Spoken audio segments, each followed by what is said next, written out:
God, एक ऐसी picture जहाँ पे एक एआई दुनिया को खत्म नहीं करना चाहता। और देखो गुरु, ये पिक्चर जैसी अपन उसको वैसे जज करेंगे। और पर्सनली बोलूं गुरु तो I had a great time with this movie. मैं हंसा, चिल्लाया, फील किया हर जगह से। और ओवरऑल मैं बताऊं तो पिक्चर पूरी मस्ती देती है विद सम थीमेटिक डेप्थ कि जागो जागो हरामखोरों। तो ओवरऑल कहानी एक एनपीसी की है। अब जो लोग गेमर है ये बात समझते होंगे कि मतलब कि एक नॉन प्लेयर कैरेक्टर जो गेमर की दुनिया में रहकर उसे एक्साइटिंग और जिंदा फील कराता है, बट पर्सनली खुद जिंदा नहीं होता। तो कहानी ठीक ऐसे ही एक एनपीसी की है जो बैंक में कैशियर है और आगे जब चल के वो डिस्कवर करता है कि मैं इस दुनिया का बस एक चूतिया सा बैकग्राउंड कैरेक्टर हूं जिसके पास अपना खुद का नाम तक नहीं है। मैं हमेशा से ही एक ओपन वर्ल्ड गेम में था और तब जाके वो आगे डिसाइड करता है कि अब मैं इस दुनिया का हीरो बनूंगा, अपनी कहानी का मेन कैरेक्टर बनूंगा बैकग्राउंड कैरेक्टर से हटके। और अब एक्चुअली में इस पूरे हीरो बनने वाले मोटिवेशन आता है एक लौंडिया की वजह से। मतलब कि उसके एल्गोरिदम में तितलियां उड़ने लगती हैं अपनी मोलोटॉव गर्ल को देखकर। और ठरक चढ़ती है कि नहीं चढ़ती है?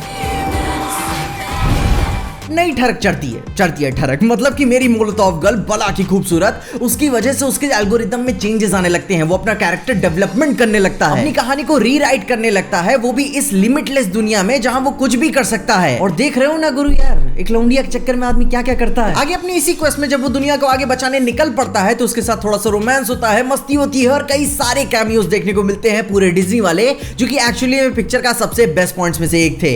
और कहानी की अब सबसे स्पेशल बात करते हैं जो कि आते हैं इसके क्वालिटी कैरेक्टर्स। फ्री गाय मूवी के ऑलमोस्ट सभी किरदार बहुत ही ज्यादा ह्यूमन फील होते हैं। ऑलमोस्ट यार गेम के अंदर तक के कैरेक्टर्स अच्छे फील होते हैं, वो जेन्युइन है, लवेबल है, रिलेटेबल है। और यहां तक कि कई सारों से तो मैं खुद प्यार करने लगा था। अब खैर मेरी बात छोड़ दो, मैं आदत से मजबूर हूं मगर तुम नहीं।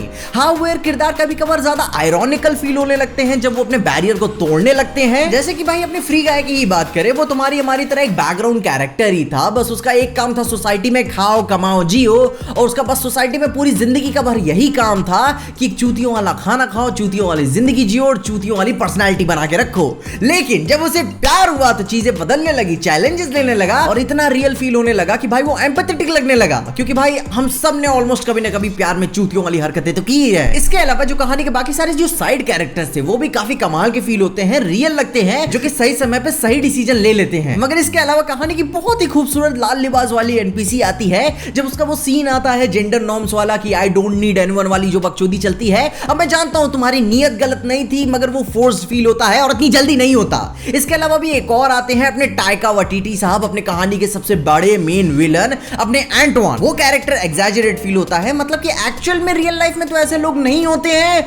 मगर यार ये भी बात हो सकती है कि मैं इतना गरीब गवार हूं कि इतने अमीर लोगों के साथ कभी उठा बैठा नहीं। खैर इन सब बातों के बाद भी ये भी बात है कि इस कैरेक्टर की जो नेगेटिव ट्रेट्स हैं उसकी वजह से ये पॉजिटिव फील होता है। मतलब कि जो हरामीपन, इसका कमीना होना, लालची, स्वार्थी होना, एंड तक कमीना बना रहना कि मैं तुम्हारा तुमसे सब कुछ छीन लूंगा, ऐसे होते हैं लोग रियल लाइफ में। लेकिन फिर भी इतनी कलरफुल कहानी में इतनी सारी गांड मस्ती के बावजूद भी कहानी काफी डीपर मीनिंग रखती है। मतलब कि यार इसकी थीमेटिक डेप्थ अपनी असली दुनिया के रिप्रेजेंटेशन रखती है। मतलब कि कई लोग ये बात मानते ही हैं कि अपन लोग मैट्रिक्स में जी रहे हैं, अपन को वही चाय, वही नौकरी, वही नींद में फंसा फंसा के अपना गेम ओवर कर दिया जाता है। और जब अपनी बारी आती है कि कुछ नया करने की, कुछ अच्छा करने की, तो अपन उस केओस से मुंह मोड़ लेते हैं कि यार मैं फेल हो जाऊंगा, यार मेरे से नहीं होगा, मैं वो दर्द नहीं झेल सकता। और फिल्म में इस बात को बहुत ही अच्छी तरीके से दिखाती है कि भाई अगर कुछ नया करोगे, अगर कुछ नया सीखोगे तो फेल तो हो गई, दैट्स इनएविटेबल, वो तो होना ही है तुम्हारे साथ। लेकिन वो मोटिवेशन क्या है, वो फोर्स क्या है जो आपको आगे बढ़ते रहने में जिंदा करता है। और कहानी इस बात को कोई डल डिप्रेसिंग वे में नहीं दिखाती है। दुनिया कमीनी है तो हम हरामी है, मतलब कि यार पुण्य करेंगे मगर पाप करने के बाद। और पिक्चर की सबसे बेस्ट बात है कि यार ये अपनी रियलिटी को एक्सेप्ट करना सिखाती है ऑब्जेक्टिवली कि भाई असलियत क्या है।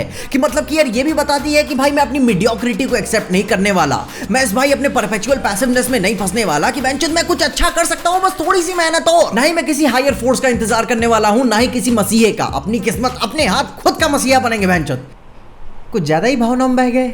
खैर छोड़ो। खैर फिर भी इस मूवी का ग्रेटर मैसेज यही है कि भाई वो अपनी जिंदगी को पुश करता है, अपनी कहानी का मेन कैरेक्टर बनता है। उसने नौकरी छोड़ दी, प्यार किया, कहानी में खुशी खोजी और फाइनली अपनी जिंदगी में पॉजिटिव चेंजेस लेके आया। वो भी अपने लिए ही नहीं बल्कि पूरी की पूरी फ्री सिटी के लिए। वो उन लोगों का मसीहा बना जिनके बारे में कोई लोग सोचते तक नहीं थे।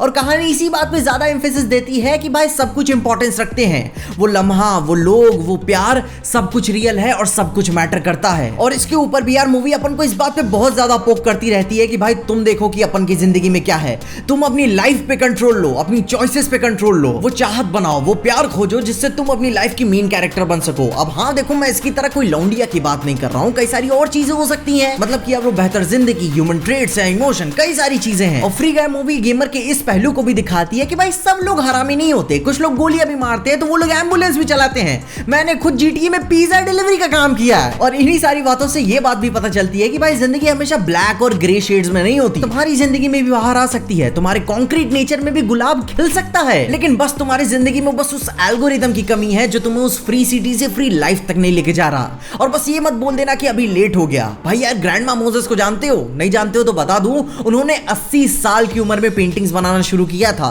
भाई उनकी पेंटिंग्स करोड़ों में बिकी और आज भी वो अपनी सदी की सबसे नायाब पेंटरों में से एक मानी जाती हैं। तो कभी ये मत बोलना कि लेट हो गया। तो भाई अपनी जिंदगी के अपने मेन कैरेक्टर बनो और लेवल अप हो। और मुझे अब ये तो बताने की जरूरत नहीं है कि इस जिंदगी में लेवल अप हुआ कैसे जाता है। मेरे चैनल देखते हो तो इतने समझदार तो हो ही, मतलब कि यार ओवरऑल जिंदगी गाड़ मारेगी, तुम्हें खुश होके चलते रहना है। इसके अलावा तुम्हारे क्या ओपिनियंस थे? क्या तुमने मूवी को एंजॉय किया? और देखो, जैसे मैंने शुरू में ही बोला था, पिक्चर जैसी है अपन उसको वैसे जज करेंगे, कुछ ज्यादा इसके ऊपर हार्श होने की जरूरत नहीं है, क्योंकि I had a great time personally with this movie. और तुम अपने पर्सनल एक्सपीरियंस मुझे बताओ कमेंट्स में कि तुम क्या फील करे इस मूवी को देखने के बाद। क्या तुमने एंजॉय किया वो भी बताना, नहीं किया तो वो भी बताना, कोई जजमेंट नहीं है। इसके अलावा अगर आपको इस वीडियो में देखने के अच्छा लगा, खुशी या मजा आया तो लाइक मार दो इस वीडियो को। इस चैनल पे कहीं से भी नए आ गए हो तो सब्सक्राइब तो मार देना है इस चैनल को। और अगर आपको वीडियो को ज्यादा ही पसंद आ गया तो अपने दोस्तों शेयर कर देना। मेरे इंस्टाग्राम और ट्विटर हैंडल के साथ आपको मेरे फेसबुक हैंडल्स भी नीचे डिस्क्रिप्शन में ही मिल जाएंगे, जहां मैंने अब अपनी यूट्यूब वीडियोस फेसबुक पे भी डालना शुरू कर दी है विद सम स्पेशल क्वालिटी, जैसे कि आपको कुछ अच्छे कैप्शंस भी देखने को मिल जाएंगे। तो वहां मुझे फॉलो करके चेकआउट करना मत भूलना। उन सारी सोशल मीडिया की लिंक्स आपको नीचे डिस्क्रिप्शन में मिल जाएगी। और देखते रहिए पीजे एक्सप्लेन।